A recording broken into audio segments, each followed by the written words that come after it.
January 17, 1945. The outskirts of the French town of Herrlisheim. A German motorcycle races across the open ground at high speed. Obersturmführer Erwin Bachmann holds on tight to the sidecar, clutching a Panzerfaust in his hand. The fighting in this area has been brutal, and the Panzer Company fighting for the town has lost contact with high command. Carefully scanning the terrain, Bachmann notices something important. Two Panther tanks standing right at the edge of the town. "There they are," he exclaims, and the motorcycle pulls up to the stationary vehicles. The driver brakes near the soldiers, and Bachmann hastily asks, "What are you doing? Where is your commander?" The commander is right there, sitting against a wall, wounded and covered in bandages. Bachmann asks him about the current situation. The wounded officer explains that they were pushed back by a force of Shermans, which remain somewhere nearby, inside the town. Bachmann replies decisively, "We'll hunt them down. Men, follow me." He holds the Panzerfaust at the ready. The town looks completely deserted. Only the noise of engines and the clanking of tracks violate the frightening silence. They approach a junction, and Bachmann orders the column to stop. He walks the last few meters on foot, hugging the walls of the buildings, before peeking down the road. No one. He signals his Panthers to move forward and orders them to take positions in the town square. When the tanks are in place, he turns to their commanders and informs them that he is going to scout on foot. The tankers look at each other but remain silent, watching as their superior walks away alone, armed only with a pistol. Bachmann walks a couple of blocks. The atmosphere is deeply unsettling. The surrounding houses are heavily damaged, with windows blown out and walls collapsed in places. He approaches a sharp turn in the road and looks around the corner. Bachmann freezes. Right in front of him are two Shermans along with their crews. The Americans spot him. He hears their shouts. They scatter and grab their Thompson submachine guns. Bachmann runs for his life.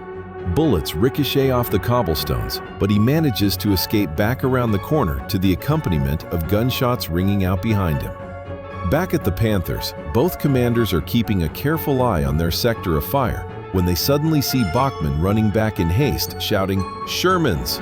Bachmann immediately grabs the Panzerfaust while the Panther commanders prepare to move. "What are your orders?" they ask. But the Obersturmführer fears the Americans might encircle them.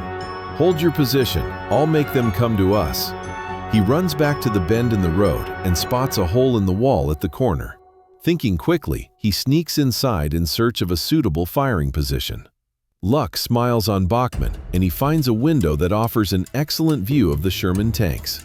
They are still parked exactly where they were, but the American soldiers have disappeared, likely having taken their positions inside the combat vehicles.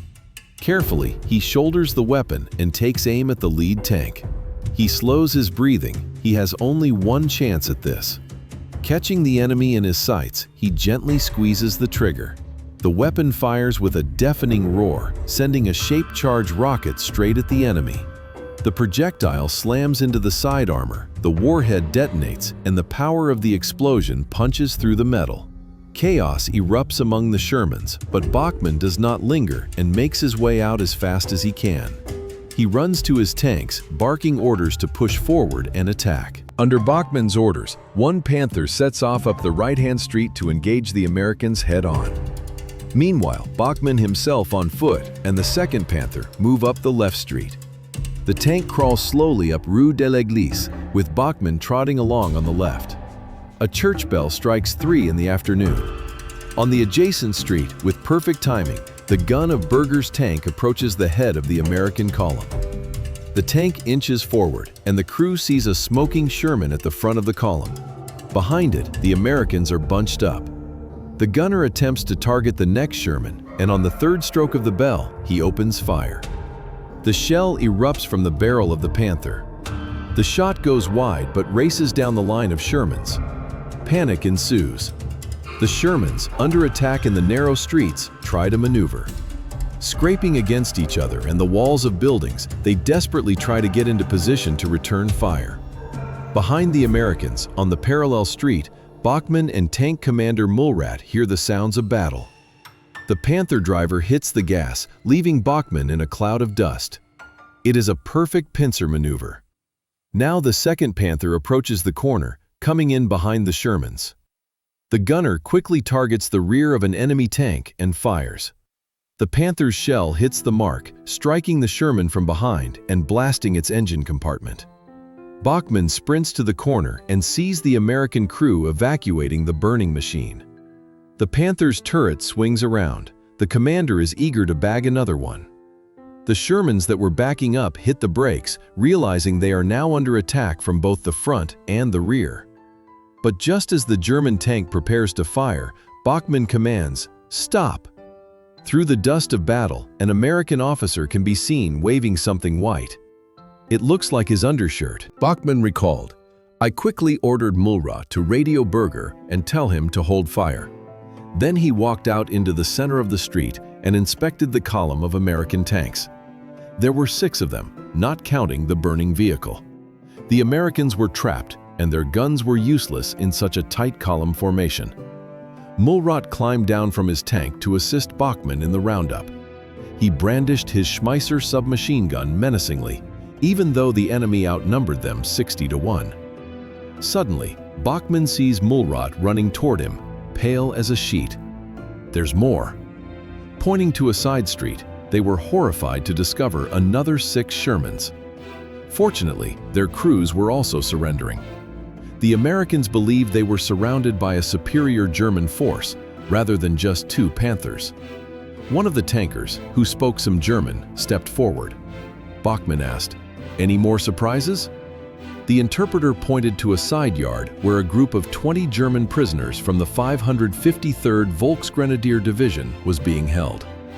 12 Shermans and 20 prisoners.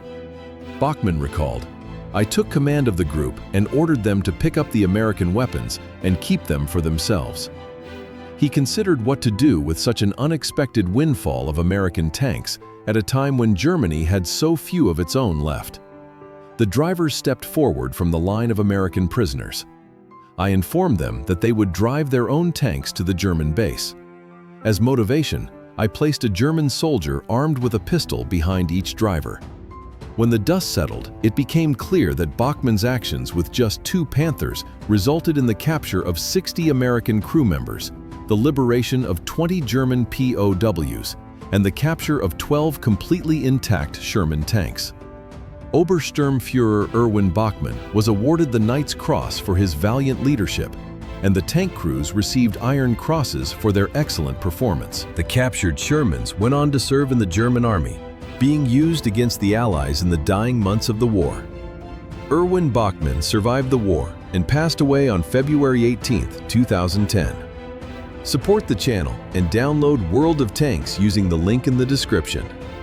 If you haven't yet, please subscribe to the channel and watch more of our videos. Thank you.